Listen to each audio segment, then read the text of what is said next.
My boyfriend was obsessed with making me more feminine. Why can't you ever act like a proper woman? He complained. So I took his advice way too seriously. And he couldn't survive the consequences. By the time this whole train wreck started, I'd been dating Ethan for almost 3 years. And somewhere in that timeline, he decided my entire existence needed rebranding. Apparently, I wasn't presenting enough girlfriend energy, which, first of all, what does that even mean? Is there a quarterly subscription? Do I need software updates? When we met, I wore hoodies, old sneakers, ripped jeans, and my hair usually looked like it lost a custody battle with humidity. He claimed he loved that. Fast forward a couple years and suddenly every woman with perfectly curled hair became Exhibit A in the trial against me. It never happened all at once. That's the sneaky part. Nobody starts with, hey, become a completely different human. They start with little comments. Tiny paper cuts. You'd look prettier if I just miss when you dressed up. My coworker's wife always looks put together. My cousin's girlfriend never leaves the house without makeup. Cool.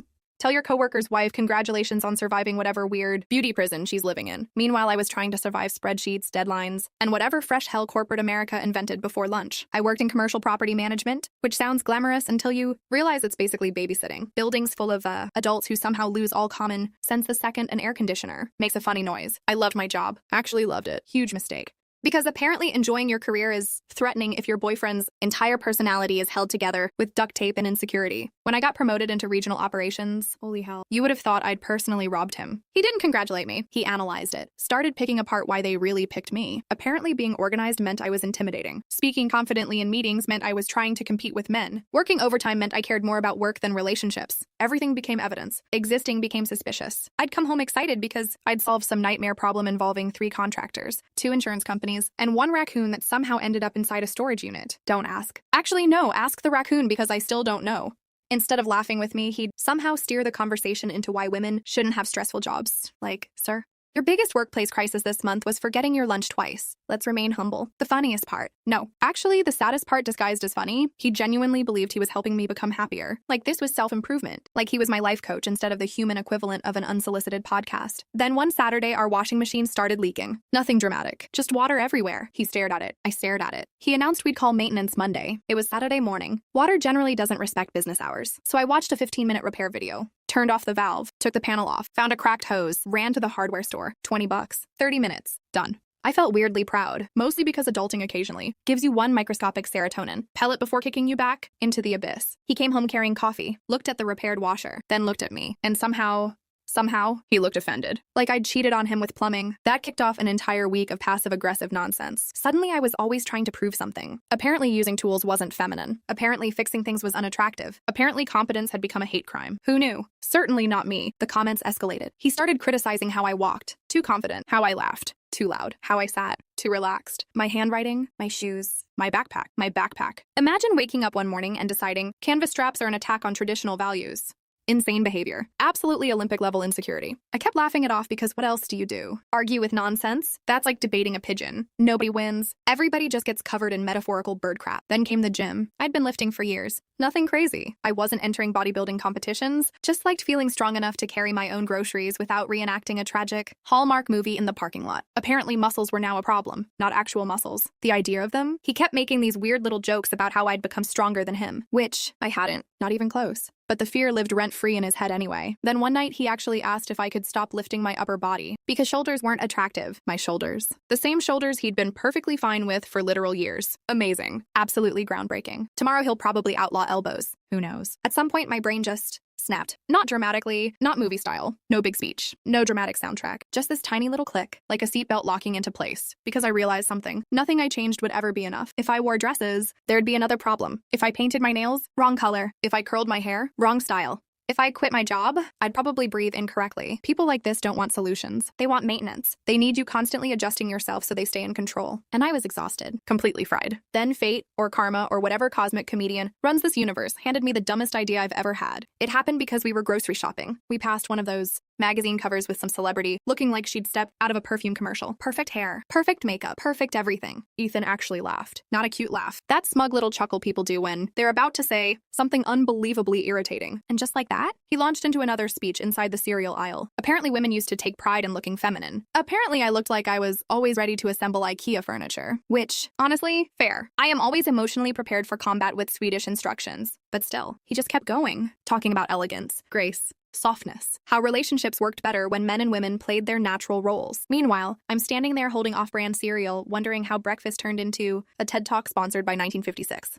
That's when the idea crawled into my brain. Not because I thought it was smart, because it was funny. Or at least it sounded funny after surviving months of this nonsense. What if I gave him exactly what he wanted? Not 80%. Not close enough? Exactly. Every stereotype, every ridiculous expectation, every outdated fantasy rolled into one aggressively overcommitted performance. If he wanted delicate, I'd become decorative wallpaper. If he wanted soft, I'd become emotionally allergic to inconvenience. If he wanted traditional, buddy, I'd become the human mascot for every vintage detergent commercial ever filmed. I remember pushing my shopping cart through aisle 7 trying not to laugh like an absolute psychopath, because the more I thought about it, the funnier it became. I figured it'd last maybe 3 days. He'd realize how ridiculous his expectations were. We'd both laugh. Life would move on. Looking back now, that was probably the last genuinely naive thought I ever had before everything exploded. The next Monday, I woke up 45 minutes earlier than usual. Not because I suddenly cared about contouring my face into architectural geometry, because if I was committing to this disaster, I was going all in. There are two kinds of bad decisions, the accidental ones, and the ones you knowingly feed protein shakes until they become sentient. This was the second kind. I reorganized my entire morning around looking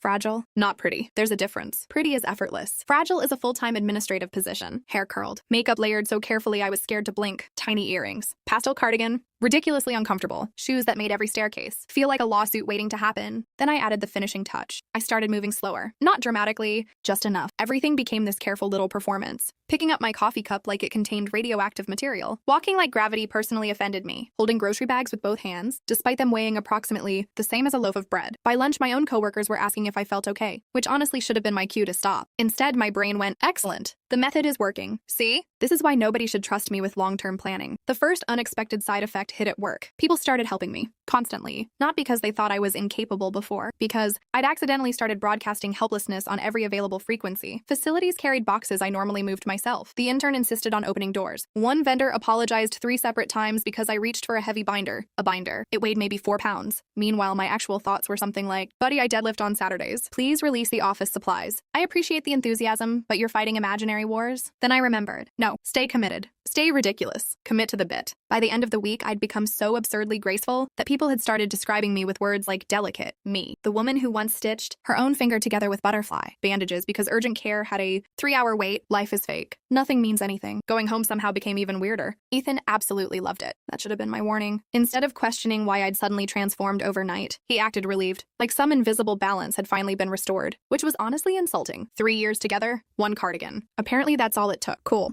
Fantastic. Love that for me. I quietly retired from every household repair. Light bulb burned out? How tragic. Guess the apartment would simply become darker forever. Wi-Fi acting weird? Technology is complicated. A cabinet door came loose. I stared at it for almost an entire day like it had developed terminal cancer. Could I have fixed it in 60 seconds? Obviously. Did I? Absolutely not. Apparently tiny screws were now outside my emotional skill set. Instead, I developed this exaggerated dependence that somehow consumed both our schedules. He became responsible for everything remotely inconvenient. Every phone call, every appointment, every package pickup, every return, every annoying adult task. Turns out running another person's life is exhausting. Who could have predicted that? Literally everyone, except him. My favorite part? Watching his calendar slowly die. He'd rush home because I'd texted that the smoke detector was making noises. It needed a battery. I knew it needed a battery. He knew it needed a battery, but batteries require ladders. Ladders are practically construction equipment. Construction equipment is scary? Obviously.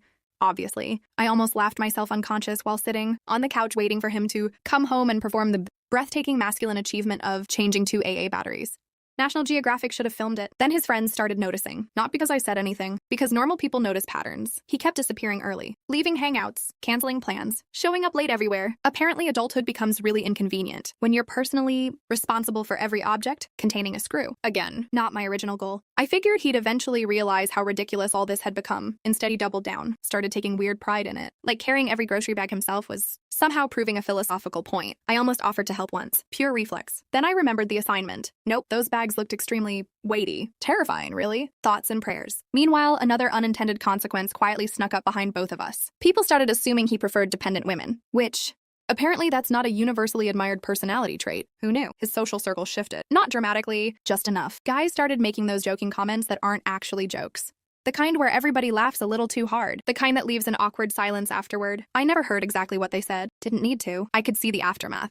He'd come home irritated over absolutely nothing. The air around him felt dented, like somebody had bruised his ego while I was alphabetizing tea boxes, which yes, I had started doing. Don't judge me. Once you're performing insanity, you might as well accessorize. Then came my masterpiece. Pure accident. Absolute lightning in a bottle. I developed what I privately called decision paralysis princess syndrome. Every tiny choice suddenly overwhelmed me. Which yogurt? Couldn't possibly decide. Restaurant? Everything sounded lovely. Movie? Whatever everyone else preferred. Paint color for the bathroom maintenance request? Impossible question. Existential crisis. Need 12 business days. The funniest part was how quickly it infected his life. He stopped asking because every answer took forever. Except not asking meant making every decision himself. Breakfast, dinner, weekends, vacations, furniture, bills, everything. Turns out carrying all the leadership in a relationship isn't nearly as romantic when you actually have to do it. Weird. Very weird. Almost like partnership exists for a reason. Then something happened that completely derailed my expectations. One Friday evening, I walked into my best friend's birthday, dinner looking like I belonged in a vintage perfume advertisement. Not intentionally. I'd already been dressed for another event after work. The restaurant was packed. People were laughing, servers flying everywhere. Normal Friday chaos. And for the first time in months, nobody from Ethan's orbit. Just mine, my friends, people who'd known me forever. The second they saw me, confusion. Real confusion, not compliments. Concern. They kept looking at me the way veterinarians look at dogs that suddenly stop barking. Something wasn't adding up. I spent the whole night performing my ridiculous little role without saying why. Every tiny movement, every careful smile, every exaggerated little mannerism. The room got quieter around me as the evening went on. By dessert, I realized something uncomfortable. People who actually cared about me weren't impressed. They looked worried. Not one person said I seemed happier. Not one. They looked like they were trying to solve a puzzle they hadn't been given all the pieces to. That realization hit harder than I expected. Because somewhere under all the sarcasm, I caught a glimpse of myself through their eyes. And for the first time since I'd started this stupid experiment, the joke wasn't funny anymore. That dinner should have been the moment I pulled the plug. Normal person behavior, healthy adult behavior, take the hint, end the experiment. Instead, my brain did what it always does under stress. It started collecting data. Because apparently,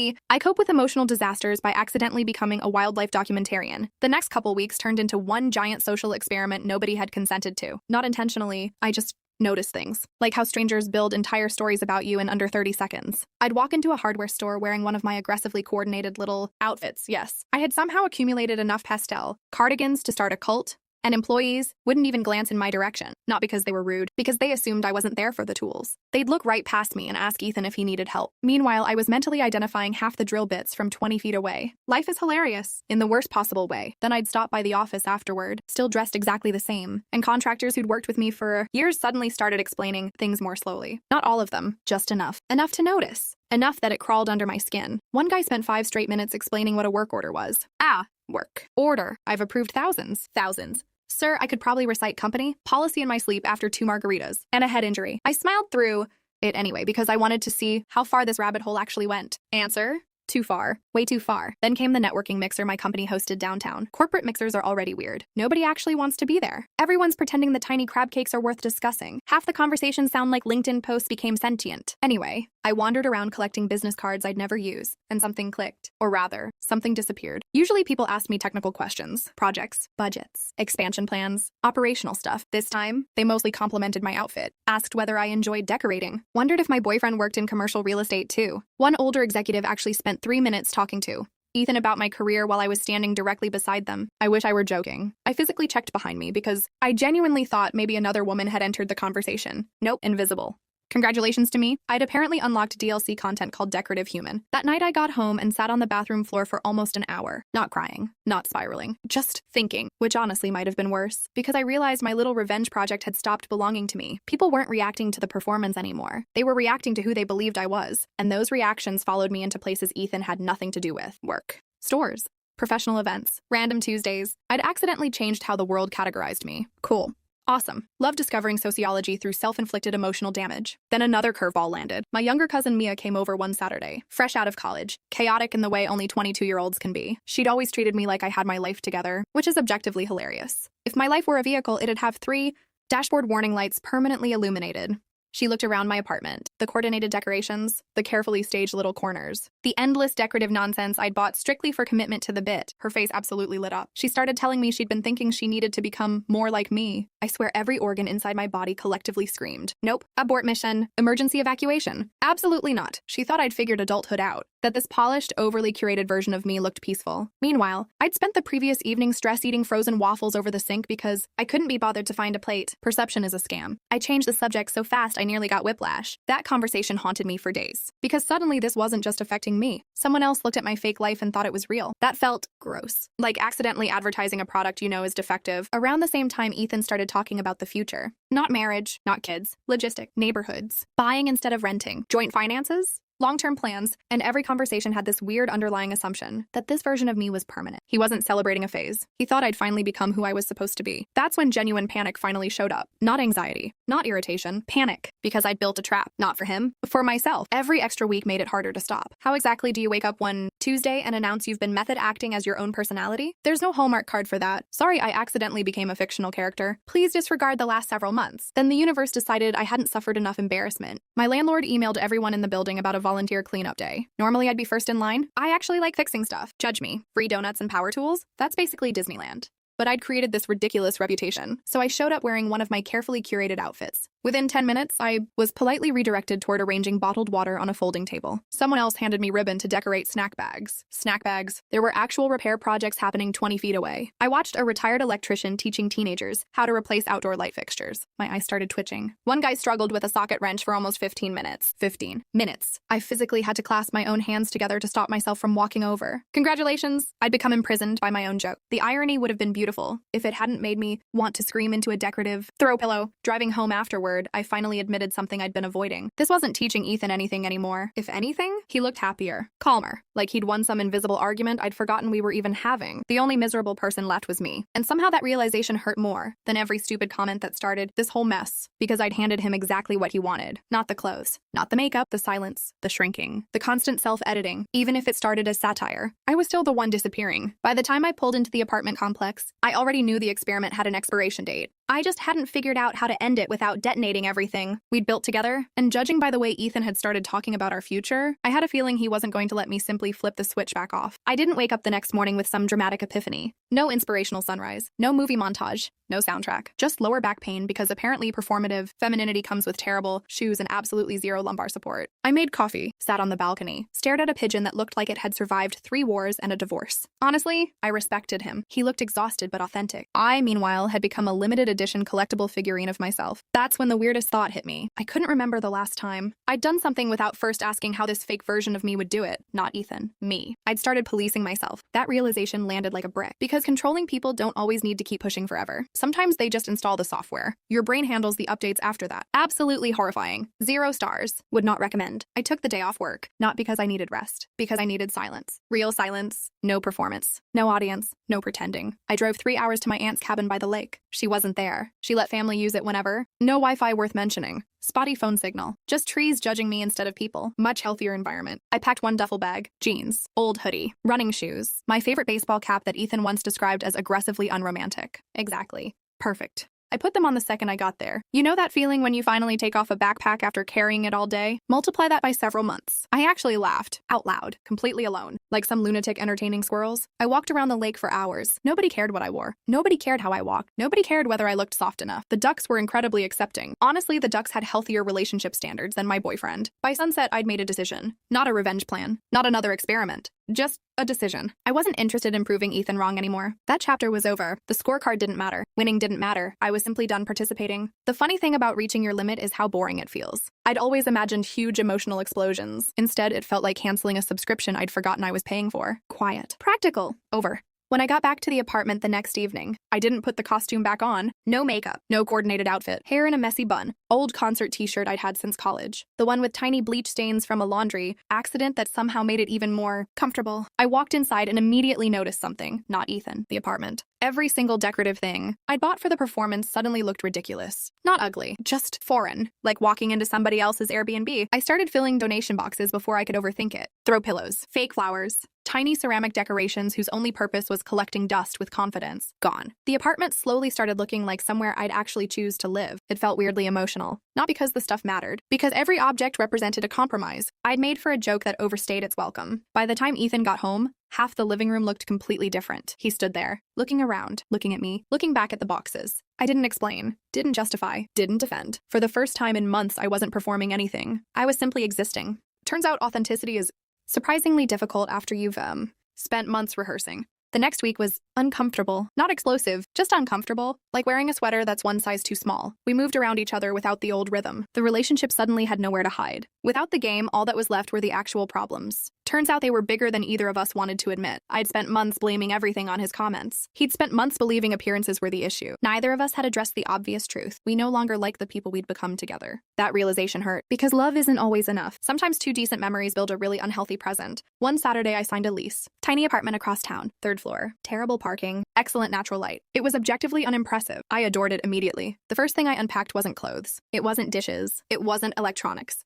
It was my toolbox. That stupid little red toolbox. I set it under the kitchen counter and laughed so hard I had to sit down. Imagine measuring freedom by the location of a socket wrench. Life is bizarre. A week later, the bathroom towel rack came loose. I tightened 2 screws. That's it. 2 screws. No audience. No symbolic statement. No proving anything. Just maintenance. I almost cried over hardware. Therapy would have had a field day with that one. Work changed too. Without constantly monitoring how I looked, I had actual brain space again. Turns out pretending to be somebody else is incredibly time-consuming. Who would have guessed? I stopped arriving exhausted, started volunteering for projects again, started mentoring newer employees, started laughing in meetings without immediately wondering if my laugh sounded too much. It felt like reconnecting with somebody I'd missed, except that somebody was me. Months later, Mia visited my new place. She walked in, looked around at the practical furniture, the books stacked everywhere, the tools hanging neatly inside a small utility closet, and smiled.